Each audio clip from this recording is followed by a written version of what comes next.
Hello বন্ধুরা, এখন আমি ব্র্যাড পিট অভিনীত F1 বা ফর্মুলা 1 বলে সিনেমাটা রিভিউ করতে চলেছি। এইটি বেসিক্যালি আমি কালকে যে 99 অফার ছিল তাতে দেখেছিলাম, দুটো মেগান 2.0 দেখেছিলাম, F1 দেখে আমার একটাই আফসোস হয়েছে, আমি কেন এটা 299 এর অফারে কেন আমি আইম্যাক্সে দেখলাম না। কারণ এই সিনেমাটা আইম্যাক্সে বেস্ট এক্সপিরিয়েন্স দিত, মানে সেরকম ধরনের সিনেমা কিন্তু এটা হয়েছে। সিনেমার মধ্যে ম্যাক্সিমামই ভালো দিক আছে, দু একটা জিনিস আছে যেটা আমার একটু খটকা লেগেছে, বাট আমি যদি প্রথম কথা বলি, এই সিনেমাটা টেকনিক্যাল ডিপার্টমেন্টে যেই জায়গায় পৌঁছে গেছে, একটা লাইফ টাইম এক্সপিরিয়েন্স হতে চলেছে আপনাদের জন্য সিনেমা হলে। বড় পর্দায় দেখুন, হিন্দি হোক, ইংলিশ হোক, যাতে পারবেন দেখুন, তামিল, তেলুগু, যার যেই ভাষাতে সুবিধা তাতে সেই দেখুন, কিন্তু দেখুন, কারণ এই এক্সপিরিয়েন্স কিন্তু সবসময় হয়ে ওঠে না।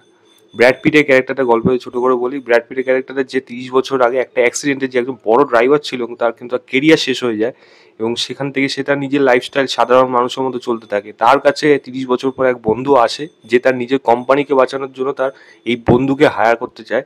ব্র্যাড পিট যখন তার সেই টিমের সাথে যায়, তাদের সাথে কিভাবে হেল্প করে এই টিমটাকে, মানে এই কোম্পানিটাকে পুরোপুরি ওই ব্যাংক্রাফ্ট হওয়ার থেকে বাঁচায়, এবং তার সেই যে 30 বছর আগে যে তার যে এক্সপিরিয়েন্স ছিল সেটা এত বছর পরে কি অক্ষত রয়েছে এই রেসিং ট্র্যাকে। এর থেকে বেশি জানতে হলে আপনাকে সিনেমা হলে গিয়ে এই সিনেমাটা অবশ্যই দেখতে হবে।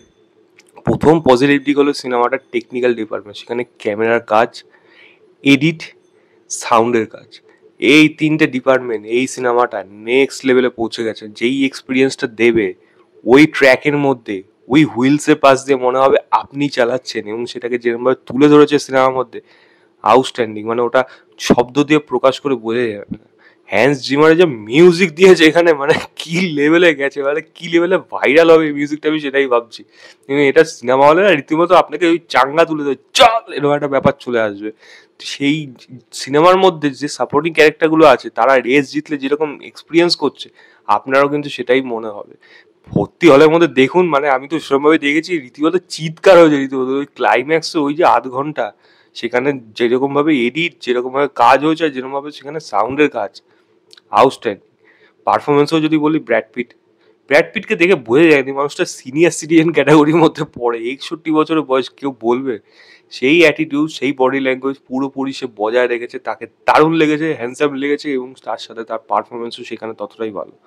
এখানে একটা ইয়ং ছেলে আছে যে ব্র্যাডপুরির সাথে একসাথে সেই টিমটাকে বাঁচানোর চেষ্টা করছে, তারও পারফরমেন্স, তার মায়ের দিকটা, এই টিমের যে মেম্বাররা রয়েছে তার মধ্যে যারা ফিমেল মেম্বাররা রয়েছে, যারা যে একজনকে নিজে প্রমাণ করতে চায় যে মেয়েদের এখানে নাকি কোনো কাজে নেই ফর্মুলা ওয়ানের রেসিংয়ে, সেখানে সে নিজেকে কতটা সক্ষম হিসেবে প্রমাণ করছে।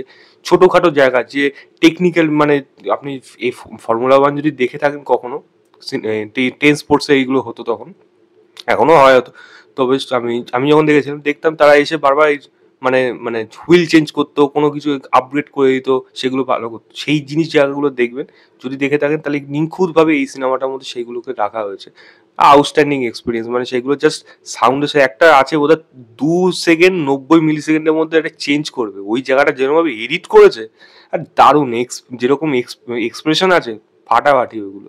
এবং সিনেমাটার মধ্যে যে বন্ডিং গুলো দেখানো হয়েছে, বা একটা যে, মানে একটা মানুষ যে এক্সপিরিয়েন্স হলে তা কতটা, মানে সে সক্ষম হয়, তার যে লেভেলটা কোন লেভেলে, প্রেডিক্টেবল গল্প, কিন্তু তবুও আপনার দেখতে ভালো লাগবে, কারণ এই এক্সপিরিয়েন্সের জন্য। এটা বড় পর্দা ছাড়া কোনোভাবেই অসম্ভব না। দারুণ লাগবে আপনার এই সিনেমাটা, সিনেমা হলে গিয়ে দেখুন, মানে প্রত্যেকটা জায়গাতে। এই সিনেমাটা যদি খারাপ দিক আমি যদি বলি, ম্যাক্সিমাম হলো এই সিনেমাটার মধ্যে স্পোর্টস ইভেন্ট ভর্তি, ড্রামার পোর্শনে অত বেশি তারা জোর দেয়নি। ভালো করেছে, জোর দেয়নি, দিলে আরো বেশি সিনেমাটা বোরিং হয়ে যেত, তাহলে সেই জিনিসটা করতে দেয়নি। এবং সিনেমাটার লেন্থটা সামান্য একটু বেশি, আরো 10 মিনিট এডিট করে ছোট করে দিতে পারতো, সেটা খুব একটা বেশি প্রবলেম না। বাট আমি যদি বলি এই সিনেমাটা, এটা জাস্ট ওই লাইফ টাইম এক্সপিরিয়েন্স হিসেবে আপনার থেকে যাবে। কারণ এই সিনেমাটা সিনেমা হল ছাড়া কোনোভাবে কোনো জায়গা, টিভি যত বড়ই টিভি আনুন, আপনার সেই মজা দিতে পারবেন না এই সিনেমাটা সিনেমা হলের জন্য। মানে নেক্সট লেভেল চলে গেছে, যেরকম ভাবে গাড়ি অ্যাক্সিডেন্ট হচ্ছে সেখানে সাউন্ডের কাজ, ব্র্যাড পিটের যারা কর্তব্য সেই জায়গাটা যেইভাবে দেখাচ্ছে, এই টিম মেম্বাররা যেইভাবে তার টিমকে সাপোর্ট করছে, এবং প্রত্যেকটা মুহূর্তে তাকে কিভাবে, মানে কিভাবে তাকে ট্রেন করছে, বা বলা যায় যে কোনভাবে কোন ট্র্যাকে গেলে কোন সময়ের মধ্যে কোনটা কমপ্লিট করলে কিভাবে, যে যে টিম গেমিং যে প্ল্যানিং যেটা হয়, এত সুন্দরভাবে সেগুলো দেখাচ্ছে, সেগুলো আপনার মনে হবে এটা কোনো সিনেমা না, এটা কোনো সত্যি কথা কোনো গেম ট্র্যাকের মধ্যেই রয়েছে। সেই এক্সপিরিয়েন্সটা দিতে আপনাকে কিন্তু সক্ষম হবে। গিয়ে দেখুন, আর কোনো কথা নয়, জাস্ট আপনাকে মানে ভালো মানে যদি ফর্মুলা ওয়ান কখনো কখনো দেখে থাকেন বা রেস রিলেটেড কোনো গেম যদি আপনার ভালো লেগে থাকে, অনেকে গেমস খেলে ফোনে, F1 খেলেছে, তারা যদি এই সিনেমাটা দেখে তাদের জন্য তো মানে হেভি লাগবে, তাদের মানে সেই লেভেল লাগবে।